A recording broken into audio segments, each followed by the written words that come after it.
Boa tarde, aqui estamos nós mais uma vez, hoje para falar sobre os signos do elemento água, Câncer, Escorpião e Peixes. O elemento água é feito pelas qualidades primitivas úmido e frio. O úmido é uma sensibilização de tudo que é externo. Tudo que é externo entra e sensibiliza o campo. O frio também recebe essa condição do que está fora, mas ele condensa aquilo que está fora e internaliza numa condição compacta, de força. Primeiramente nós vamos falar sobre o signo de Câncer.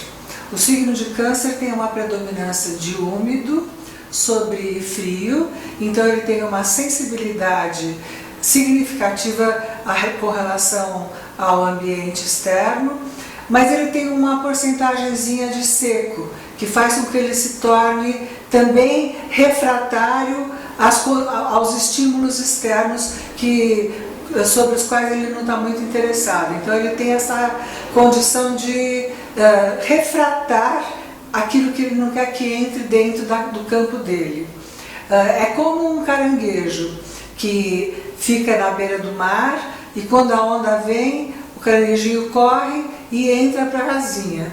O signo de Câncer, ele tem uma afinidade com os signos de terra, porque ele tem essa relação de conseguir entrar dentro de si mesmo e se manter de alguma forma preservado das condições externas.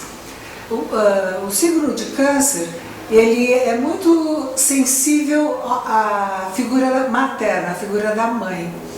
E ele representa esse útero nutridor. Ele é capaz de nutrir muito o seu entorno, a família, os filhos. Ele faz isso com naturalidade, de uma maneira instintual e afetiva muito fluente. Ele tem como eu falei, uma relação forte com a mãe, e o que pode acontecer com o canceriano é que ele não amadurece, ele fica eternamente uma criança. Daí ele vai, como adulto, lidar com as frustrações, com as problemáticas, reclamando, sendo ranzinza, sendo intolerante, mal-humorado, com dificuldade de lidar com a frustração.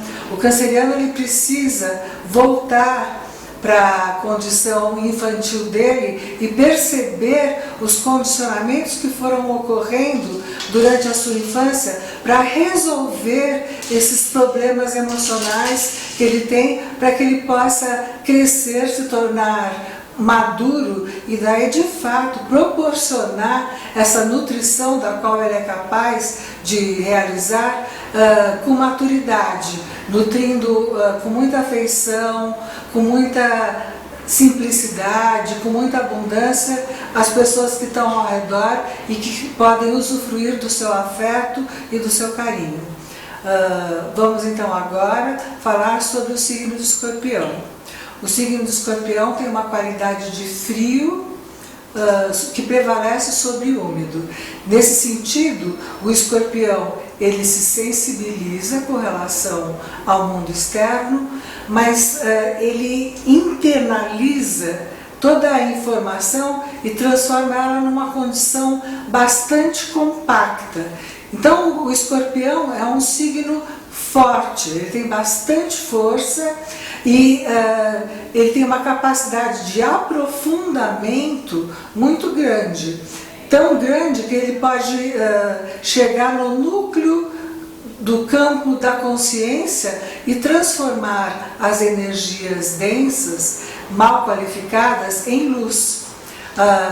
Então, assim, o que isso significa, né? Significa que, primeiro, que o Escorpião é denso, que ele vive com muita profundidade as suas emoções, que desde cedo ele capta o lado obscuro das coisas, das pessoas e dele mesmo. Então ele se sente desconfiado e vulnerável desde que ele é muito pequenininho.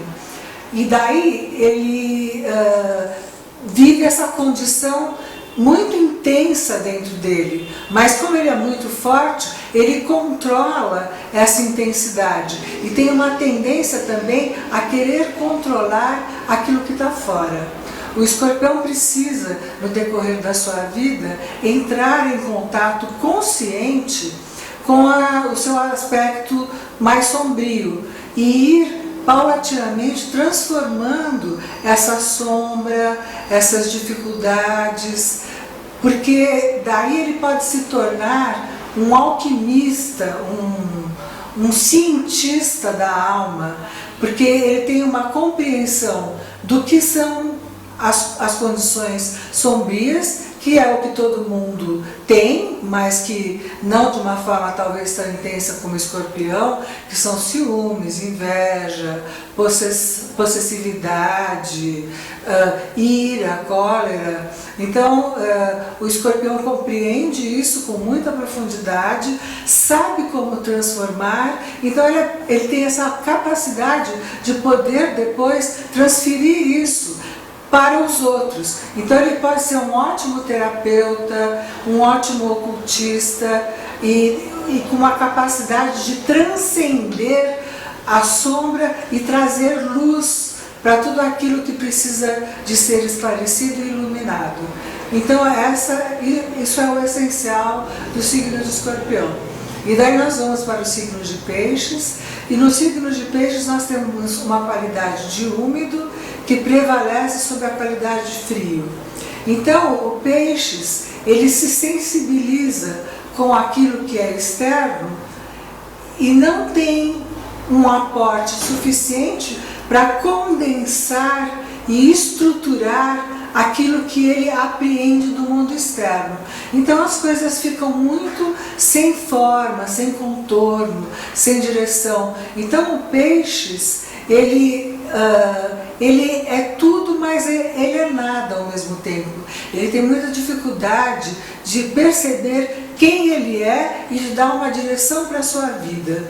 E durante um bom tempo da sua vida, ele pode ficar meio à deriva, sem saber para onde ele vai, o que ele vai fazer. Ele é escapista e quando pega de um lado mais negativo mesmo, ele é muito chegado ao álcool, pode se tornar um alcoólatra ou um usuário de drogas, para vivenciar de uma maneira ainda mais amplificada essas sensibilizações, esse mundo imagético, esse mundo dos sonhos, porque ele não consegue encarar que ele tem que dar conta de quem ele é. Apesar que isso não é uma tarefa fácil para o pisciano. Mas o pisciano, na verdade, ele só consegue neutralizar essa condição de absorver as energias externas do ambiente quando ele ancora a sua energia no amor, na compaixão. Ele tem uma condição muito, como ele sente as vibrações das pessoas, o sofrimento alheio, a condição coletiva, ele tem uma capacidade muito grande de empatia, de ser compassivo, de dar amor. Nesse sentido, o pisciano pode se transformar um místico, um grande artista, um grande musicista, um pintor, ou ir para a área das terapias, a terapia artística, porque ele tem essa capacidade de redimir a alma humana pela compaixão, pelo amor. Então a gente fica por aqui hoje com esses 3 signos. Espero que vocês tenham gostado. Por favor, inscrevam-se no canal, cliquem no sininho, deem suas sugestões, que eu vou estar aberta para aquilo que vocês desejarem. Um abração e tchau!